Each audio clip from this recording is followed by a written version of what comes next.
finish up our entire course, we're focusing now on this idea of taking our data analytics to that next level. And as you can already sort of see, the idea is data visualization.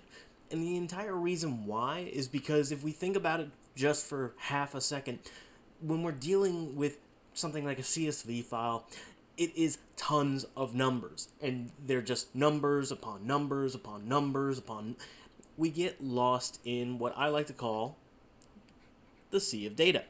And the entire idea is just we don't really see any trends or anything sticking out when we're looking at all of these numbers. We as humans are visual creatures. We can visually identify something, but when it starts to become just text, we get a little difficult. And that's the entire idea to why we look at something like data visualizations. And this is where we've spent years trying to create different types of visualizations to justify or explain different types of behaviors. When we think about something like a pie chart, right, we're trying to show a percentage going on. So if I divide this literally down the middle, we just can recognize, oh, this is half of that data and this is another half. And if I were to draw another line, we can all tell that, oh, that's now representing a fourth, and this is representing a fourth as well.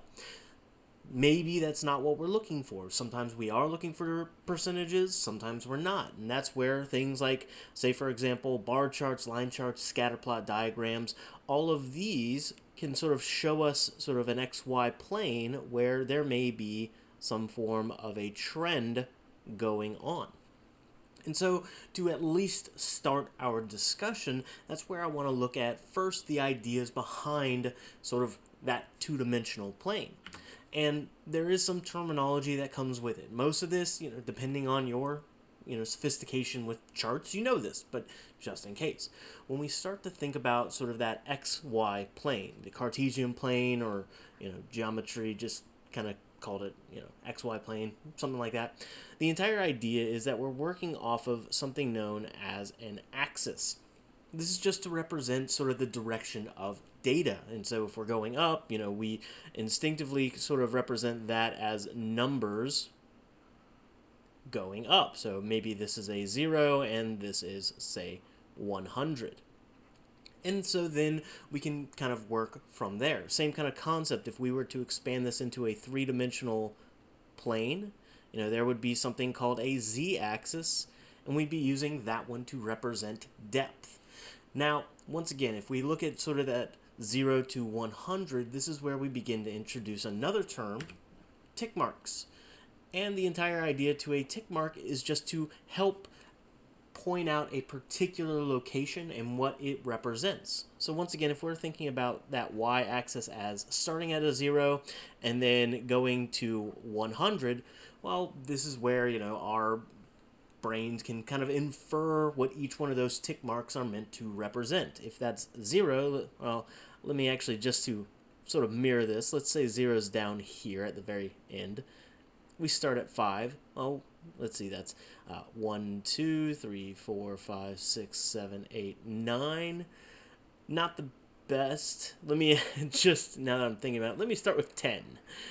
Because then I could say, oh, well, that's going to be inferred as a 20, a 30, a 40, a 50, 60, 70, 80, and then a 90. Simple as that.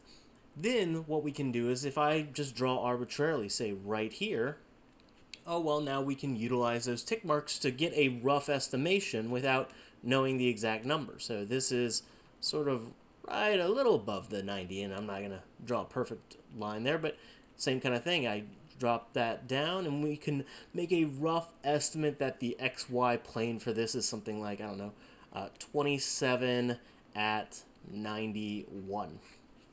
And so, again, this is where those tick marks come into play.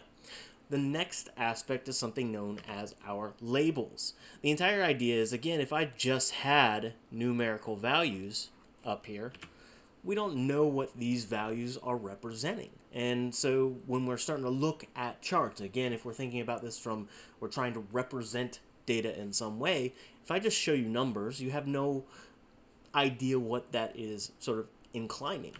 So the label is meant to sort of represent, in this case, a particular term. So in this case, something like frequency. Maybe we're trying to measure out how often something appears. So let's say, for example, this x-axis, for example, I create a label, something like temperature. Now all of a sudden, we can sort of get an idea of what we're trying to represent when we show sort of any dots or lines or bars on this graph. If I were to again draw some line, say right about here, or a dot right here, we can infer that that's meaning that, at temp, the frequency of temp 15 degrees is, let's see, 10, that's 10.